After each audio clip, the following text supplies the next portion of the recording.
El abuso sexual es un tema que nos concierne a todos y es fundamental seguir educándonos y apoyar a quienes están afectados.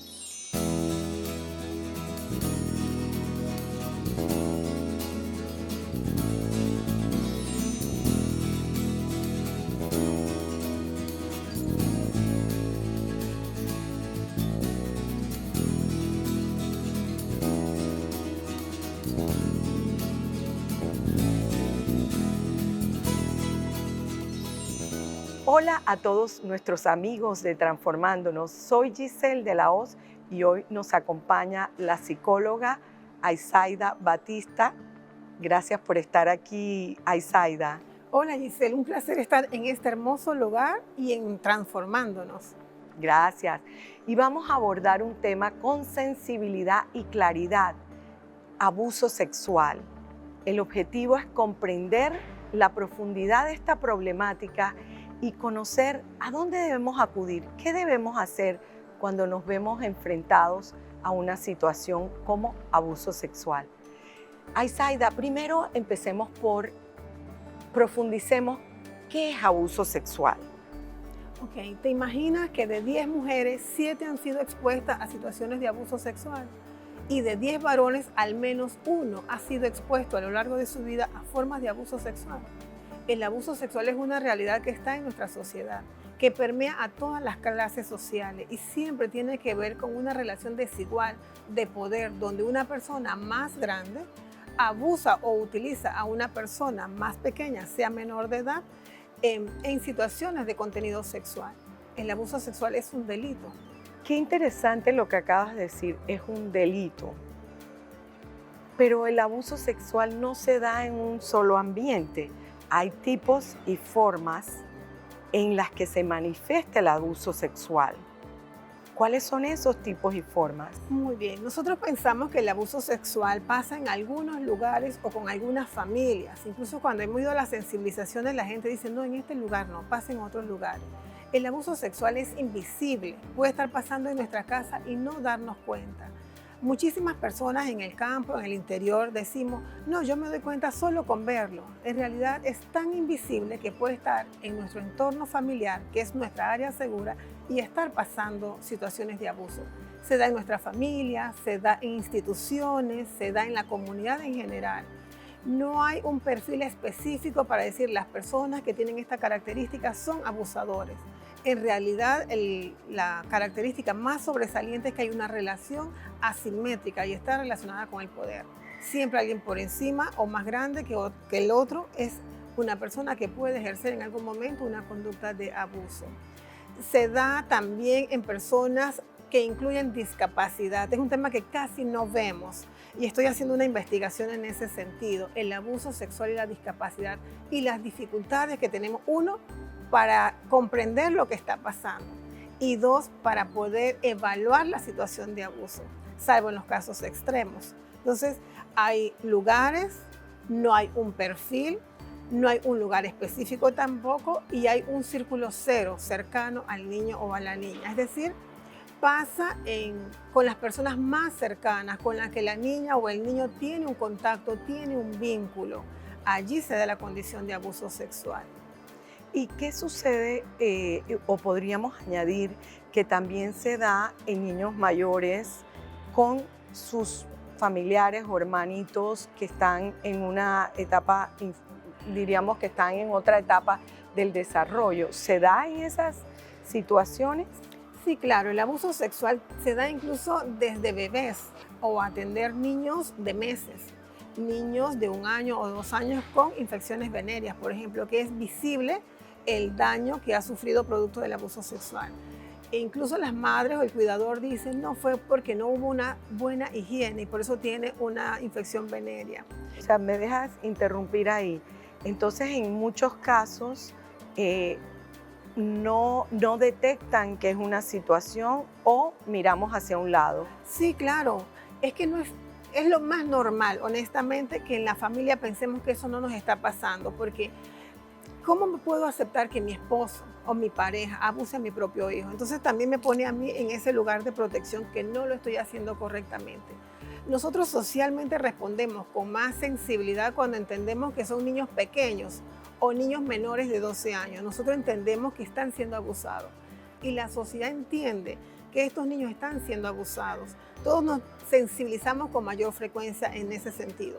Pero ¿qué pasa cuando el adolescente, sea niña o sea varón, está siendo abusado?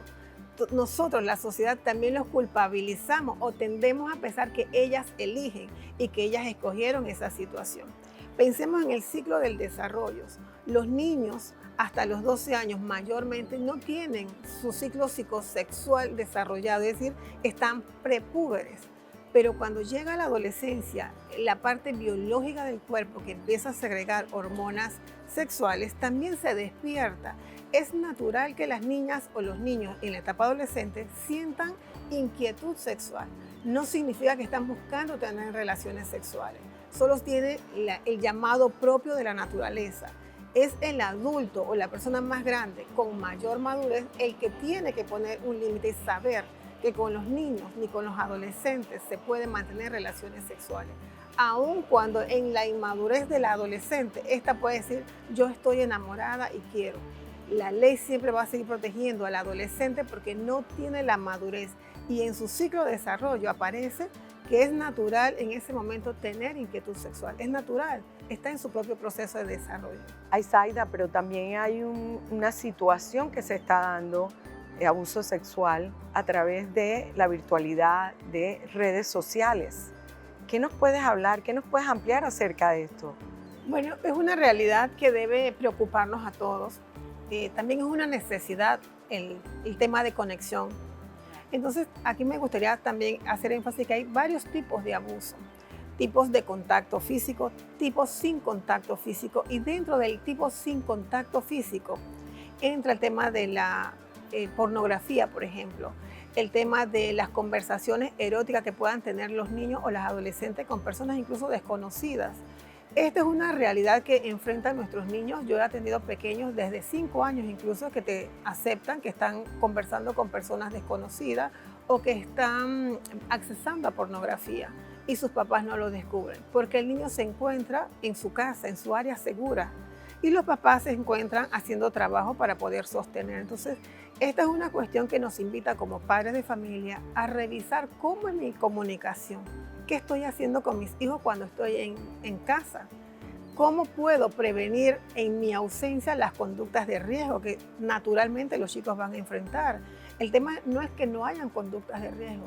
El tema es que tengamos suficientes factores protectores para que el niño o la niña sepa o encuentre con quién protegerse en un momento determinado. En este caso particular, el caso del abuso sexual, pero pudiera ser cualquier situación de riesgo. Naturalmente que es importante que tengamos en cuenta y que conozcamos qué es lo que está sucediendo allá afuera con nuestros niños, nuestra juventud y que están viendo a través de esa virtualidad.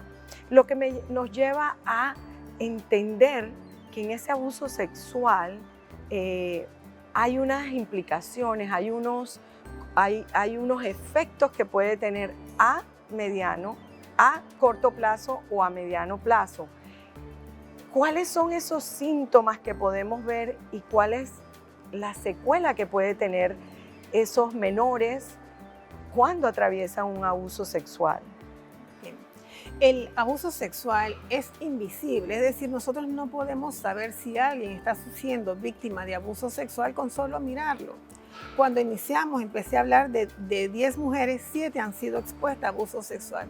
Pensemos si se le nota a esas 7 mujeres su historia de abuso sexual. Probablemente no lo notemos, a menos que le veamos comportamientos, incluso la parte emocional. Entonces vamos a hablar siempre de abuso sexual en la parte conductual y en la parte emocional. En la parte emocional vamos a encontrar indicadores inmediatos. Por ejemplo, bajan las notas, los niños tienen problemas para dormir, empiezan a tener pesadillas y eso es como lo que esperamos que pasen con los niños o les cuesta ir al baño.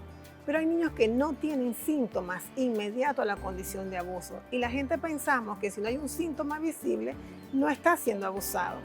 Incluso hay niños que son evaluados a nivel forense y su cuerpo no refleja una evidencia, incluso puede que aparezca imen intacto, que a la gente le parece que una vez que aparece, valga la redundancia de las palabras, esta frase es que no le ha pasado nada. Yo a los niños les digo, puede ser que tu cuerpo es tan sano que se vuelve a compactar, pero esa no es la herida que queda. La herida que queda es emocional. Es no sirvo para nada, no valgo, estoy sucia, estoy manchada, no soy buena. Eso le vamos poniendo capas en la memoria y la vamos como guardando hasta que llegue un momento donde tengo que relacionarme con otras personas y presento dificultades. Ya como adulto tendré dificultades para mantener relaciones sanas, para manejar mi sexualidad de manera responsable, puedo ser promiscuo, puedo cambiar de pareja y no encontrar, porque al final lo vamos a devolver a ese momento donde fue violentada su sexualidad y aprendió erróneamente a manejarla de la manera que el abuso le enseñó, que pudo ser impactante porque lidiar con el hecho de que un familiar cercano, sea tu hermano, tu abuelo, tu tío, tu primo o cualquier otra persona cercana a ti, invada tu espacio personal. Generalmente con la culpa que uno va cargando a lo largo de la vida podemos llegar o pueden llegar a sentir deseos de morir, ideación suicida. Los chicos tienen muchas conductas de cortarse, de un dolor emocional que no saben expresar, que terminan expresando con conductas. Los factores de riesgo que empiezan a asociarse en la adolescencia pudiera ser consumo de drogas, pudiera ser promiscuidad o hiperactividad sexual. Los chicos también empiezan a tener algunos indicadores más tempranos como, yo voy a decir, tocamiento. Los niños empiezan a explorarse a sí mismos relacionado con las experiencias que estuvo viviendo anteriormente. Entonces, las secuelas pueden ser visibles.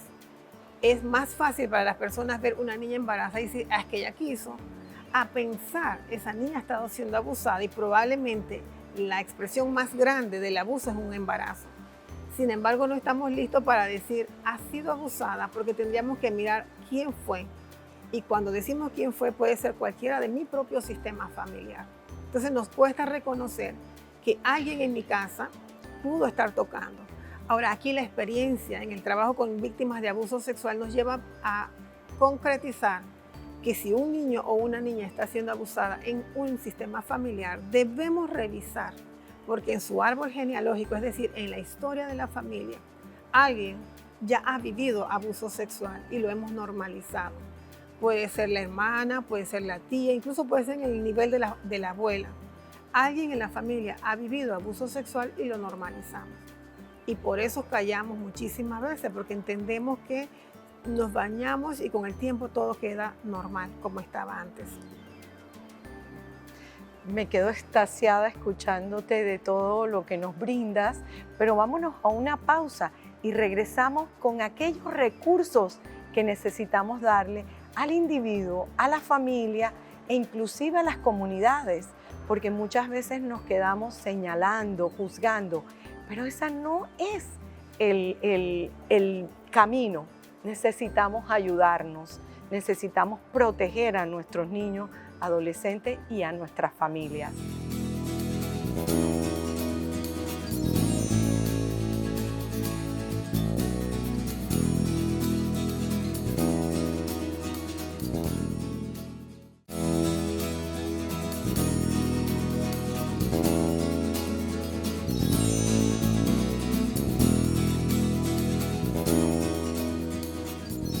Y estamos de regreso con el tema abuso sexual con nuestra amiga Aizaida Batista. Aizaida, hablábamos de esos recursos que debe tener el individuo, la familia, las comunidades cuando pasan estos casos.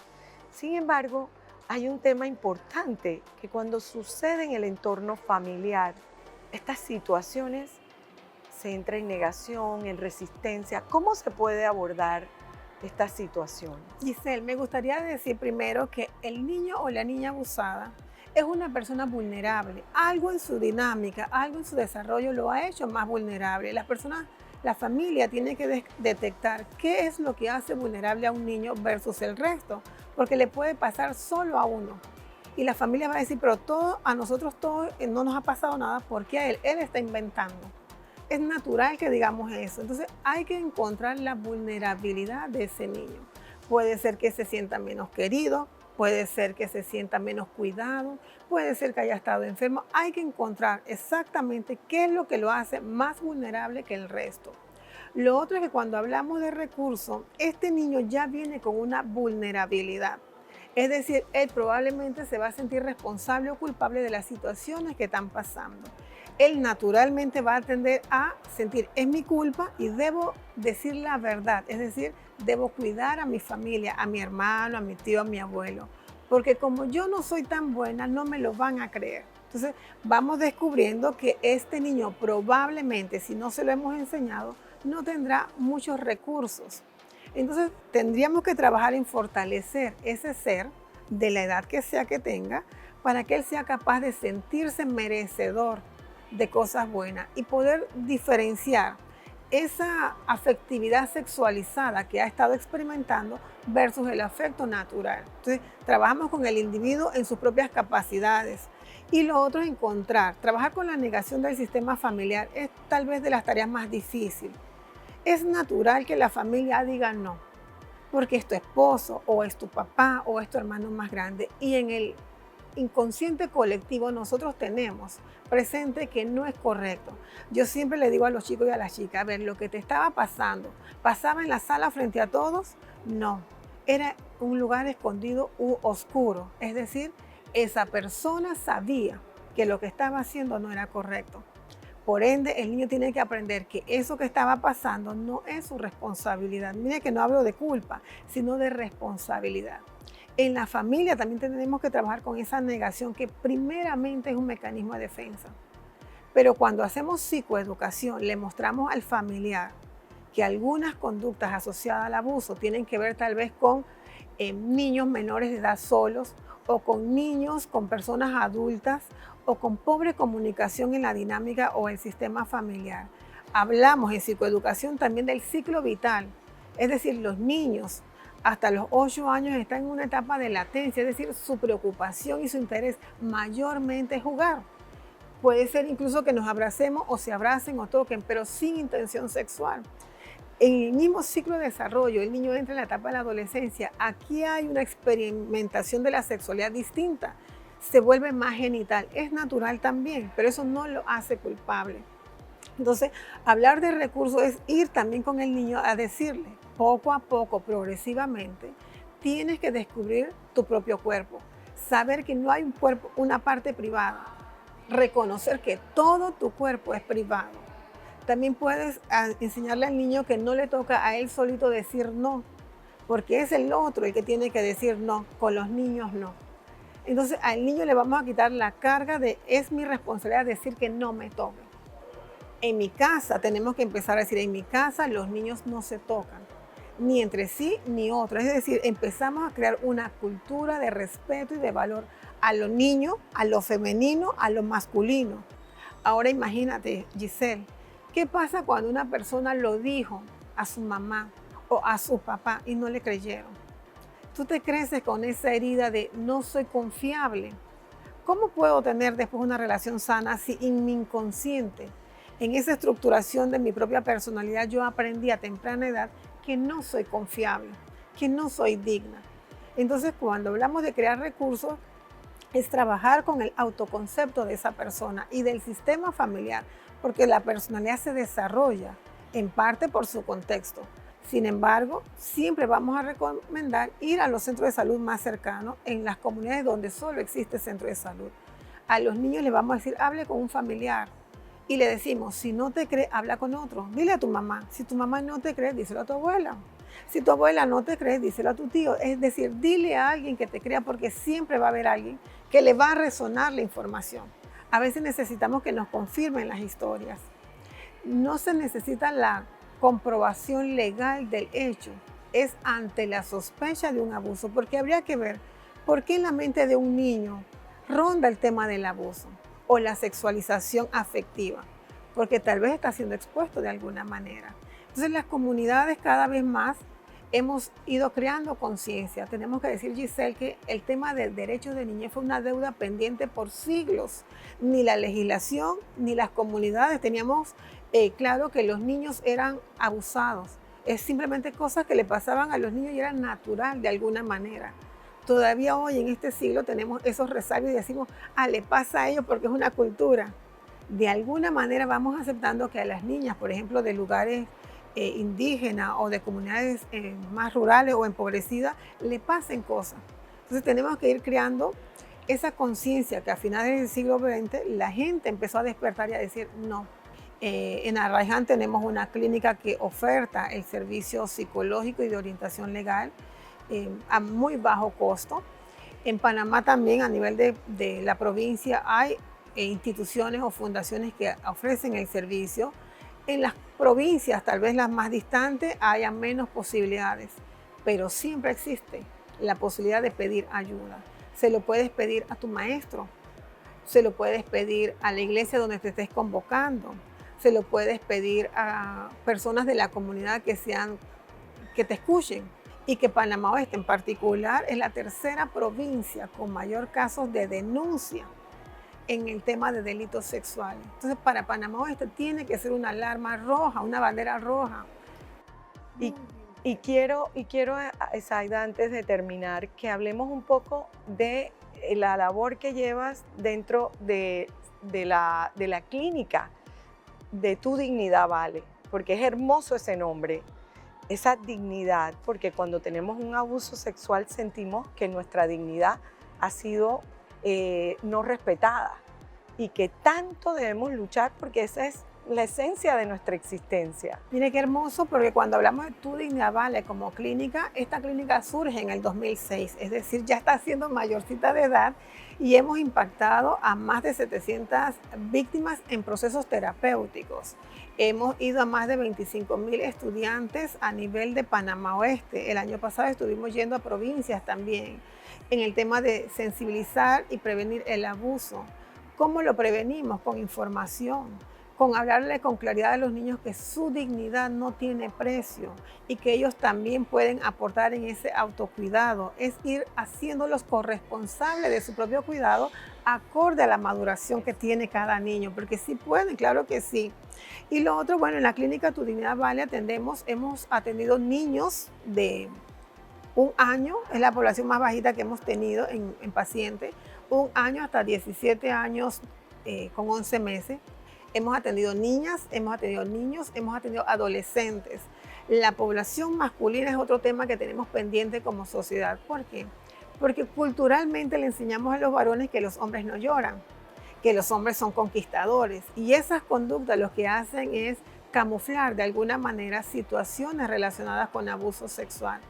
Y en el otro sabemos que el abuso sexual sí deja secuela, que son algunas veces difíciles de sanar, a algunos les lleva más tiempo.